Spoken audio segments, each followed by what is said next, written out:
Good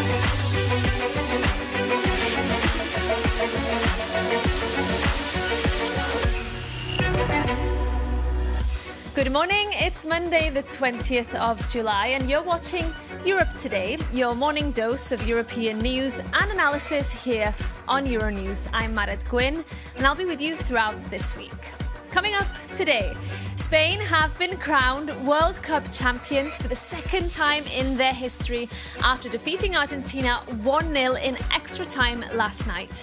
Barcelona striker Ferran Torres scored the winning goal in the 106th minute against a 10-man Argentina after Enzo Fernandez received a red card. The Spanish squad will celebrate the victory in Madrid tonight after a night of partying across Spain. We'll be bringing you the atmosphere from Madrid. And the US has continued to strike Iran for the 9th consecutive night, with another US serviceman killed, this time in northern Iraq, during the controlled detonation of a downed Iranian drone. A Kuwaiti power and desalination plant was attacked by Iran for the second time in 2 days on Sunday, raising fears of a widening conflict. We'll have the latest from our correspondent in the Middle East.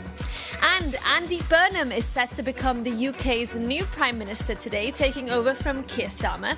He's tasked with uniting a fractured party and fending off a growing threat from the far-right Reform UK party led by Nigel Farage. Burnham has also vowed to decentralise power away from London. We'll have more analysis. But first, this morning, we're taking you straight to Madrid. A dominant Spanish side was held by Argentina to a goalless draw during 90 minutes of play in last night's World Cup final. But despite Argentina's grit and resistance, Spain's striker Ferran Torres broke the deadlock in added time with the only goal of the match. That was after Argentina's Enzo Fernandez was shown the red card in stoppage time. So let's cross over now to Madrid and to our correspondent, Maria Munoz, who's standing by for us there. Maria, good to see you. What a night for Spain. Give us a sense of the atmosphere there this morning. Good morning, Maret from Spain. Well, people are still celebrating on the streets. They are being celebrating all night long. I was coming to the office this early morning and they were shouting, they were singing. They are all very happy. We've seen that Spain has gotten better and better match after match. They started with a draw against Cape Verde, but then they improved. They showed they are a collective team, something Luis de la Fuente has insisted on. They are not just some bright players. They are not just one single player who is the star. They are a family.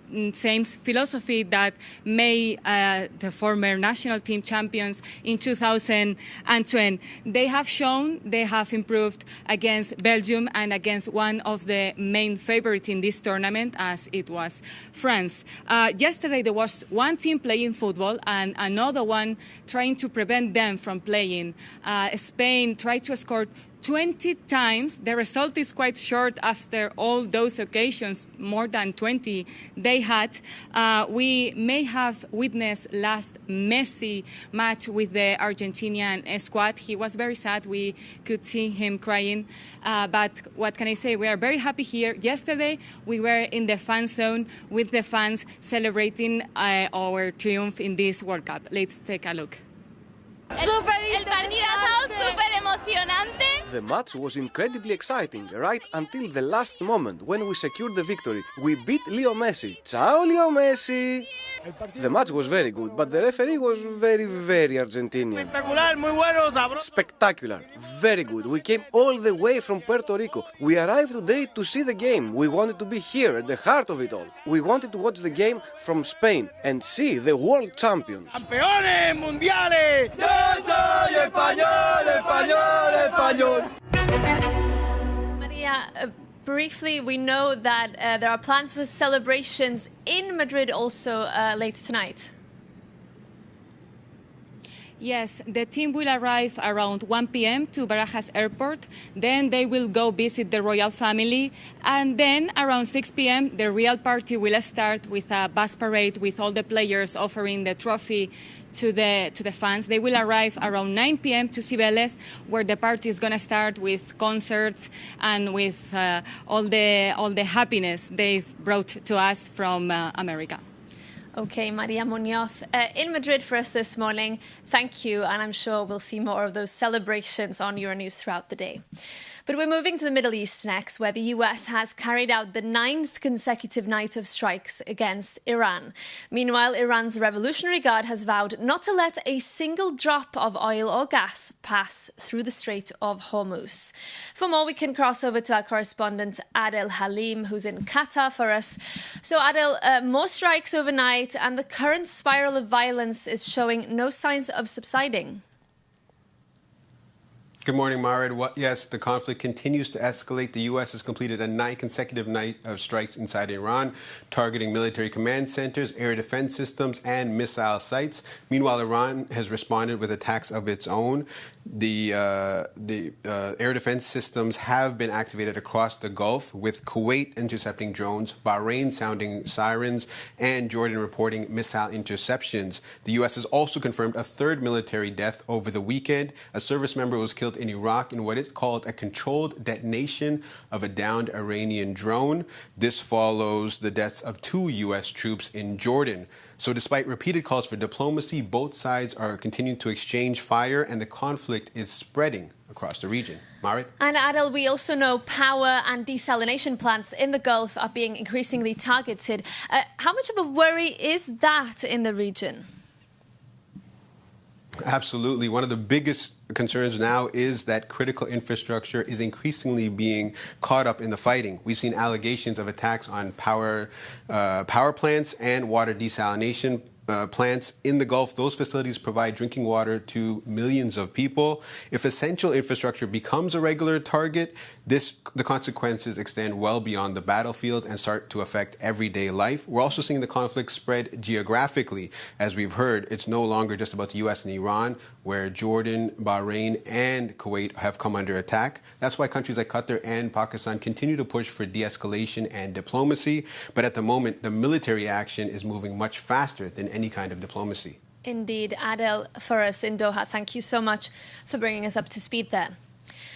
Now, we're moving to the UK next, where Andy Burnham, the former mayor of Manchester, will today become Prime Minister, taking over from Sir Keir Starmer. Burnham is also expected to name his cabinet members today.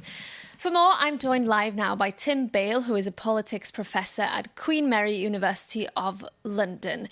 Tim, really good to have you with us this morning. So listen, Burnham is promising big change, the biggest change in UK politics in 40 years, he says. How crucial will his cabinet appointments now be in setting the tone for his government and ensuring he hits the ground running? Well, I think you're right to say they will set the tone. There's been quite a lot of speculation over the weekend and indeed the last week, particularly about the position of Chancellor of the Exchequer, the key finance ministerial position. It looks like it's slipped away from Andy Burnham's key ally, Ed Miliband, who is seen by some to risk spooking the markets, to coin that cliche, and instead go to Shabana Mahmood, who is seen to be more on the right of the Labour Party and probably will cause fewer ructions in the market. That means Ed Miliband will probably go to Foreign Secretary. But it is absolutely clear that he does have to signal a departure from what's gone on before. Otherwise, in some ways, there is no point replacing Keir Starmer with someone else. So, yes, today will be very important. You don't get a second chance to create a first impression. So everything about today, the choreography, and indeed the choreography for the next week, I think, will be absolutely crucial. You mentioned the importance of the Chancellor and this resetting what many would call a broken economy, but he's also prioritising this push for more devolution, or the idea of delegating power to the regions, even creating a number 10 North, he says. How much of a shift in thinking is this for a UK Prime Minister?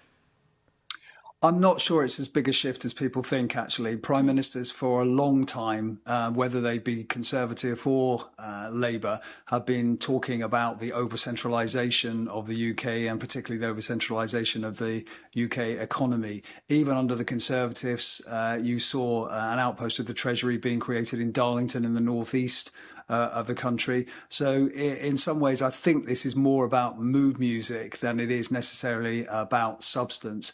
That said, obviously, given that some of our more peripheral regions feel that they've been left out from whatever growth there has been in the British economy, it is important that we spread the wealth out from the southeast and London, where it is at the moment concentrated. And that obviously has a particular knock-on effect for the kind of jobs that are available in those areas. So I think devolution is important, but I don't think it is the magic bullet that some, and indeed possibly Andy Burnham, suggest it is. Very, very briefly, Tim, if I may, just to close, we're watching intently here from Brussels, of course. Do you expect a big shift in Burnham's EU and foreign policy compared to the Starmer government? Very briefly, no. Strong support for Ukraine, trying to handle an erratic US president and trying to move towards closer relationships with the EU, but in some ways, unfortunately, not really making a big move on the single market or the customs union. They'll just be incremental moves until possibly the next parliament if Burnham gets re-elected. OK, thank you so much for that analysis for us from London. But we're moving on now, because last Friday, the European Commission unveiled proposals aimed at making European banks more competitive. It's widely seen as a move to close the gap with US rivals. Well, on Friday, our correspondent Sasha Vakulina caught up with European Commissioner for Financial Services, Maria Luis Albuquerque, and started by asking her what impact she hoped the proposals could have for European citizens and businesses. Banks are very important in the European economy. They're important for citizens, they're important for businesses, for financing. So we need them to be efficient and to work well. We have found a few problems which need to be addressed, and we have, with this diagnosis, also indicated the way forward. So it is about making our banking sector better prepared to support citizens, businesses, and the Europeans' ambitions and vision for the future. And what is the key aspect here when it comes to the Europeans, to ordinary savers? If you focus on this category, yes. What is the key? People typically go to banks for one of two things. Either they need to borrow money for a mortgage, for whatever objective. They should have banks which are efficient but also competitive, so that people can compare different offers and choose the one which is best. But also people save money and put money aside for a rainy day, for a pension, for whatever reason. And banks are often the agents, the intermediaries that people go to. So the more efficient the banks are, the more competitive the system is, the better will be the offer of such opportunities for our households wanting to save and invest their money. When we look at the world of big powers, does Europe need more cross-border mergers, meaning probably fewer but bigger European banks and therefore more consolidation? Yes, we need a few big banks. But if we compare the average size of even the bigger European banks and our competitors, who also operate in Europe, by the way, namely American banks, the size is completely different. And for some areas of business, that scale really matters. We have identified the fragmentation of the banking sector, or the incompleteness of the single market in banking, as the main problem holding us back in terms of competitiveness. That is actually the bigger problem we have discovered. This makes it very inefficient. This perspective of looking at member states in isolation is actually very costly to the European economy. I think that member states, they come from the past where we looked at this from a national perspective, but I think we have all realized that our true competitors are other blocs.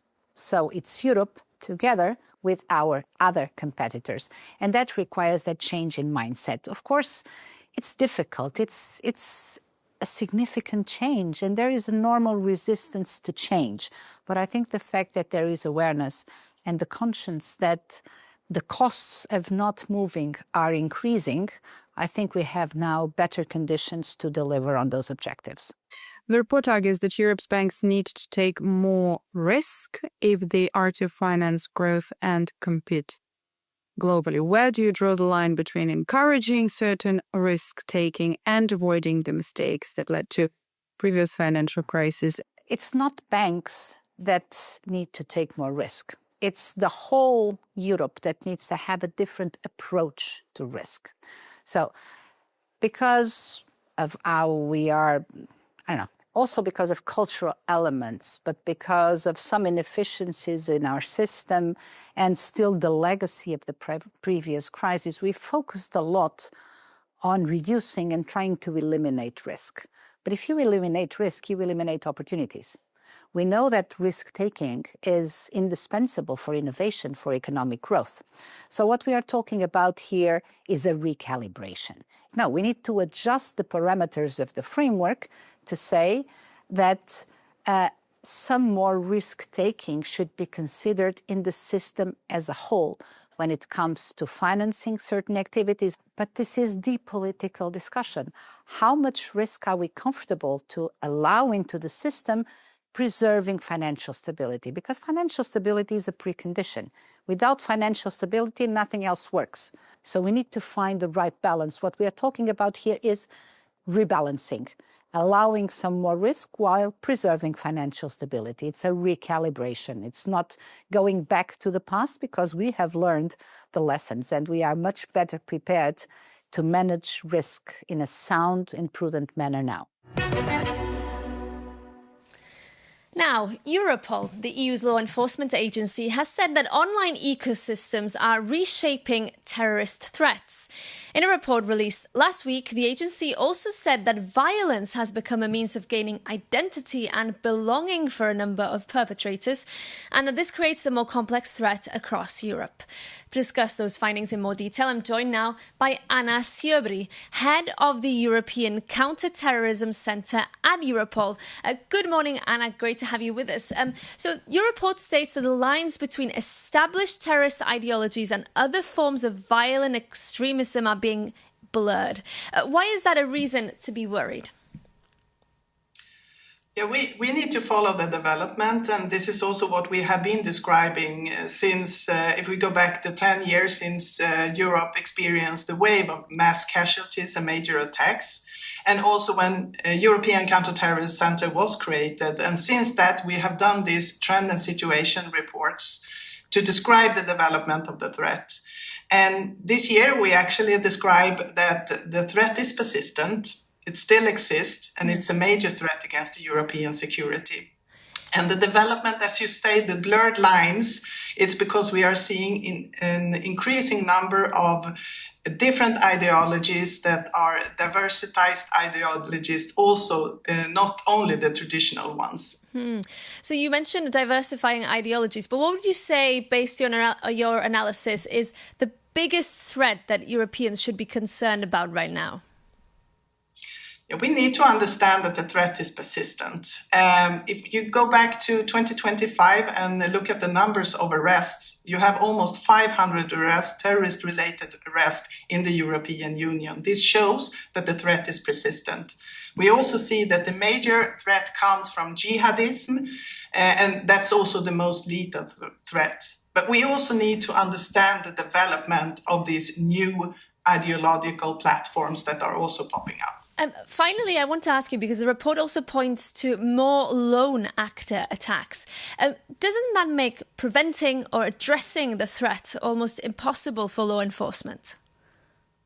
Yeah, that's one of the challenging elements that we are also pointing out, because, of course, if you have a lone actor using simple methods, and that doesn't actually require a lot of preparation, but they are radicalized online, and it also this provides a lack of possibility for law enforcement to intervene in timely manners.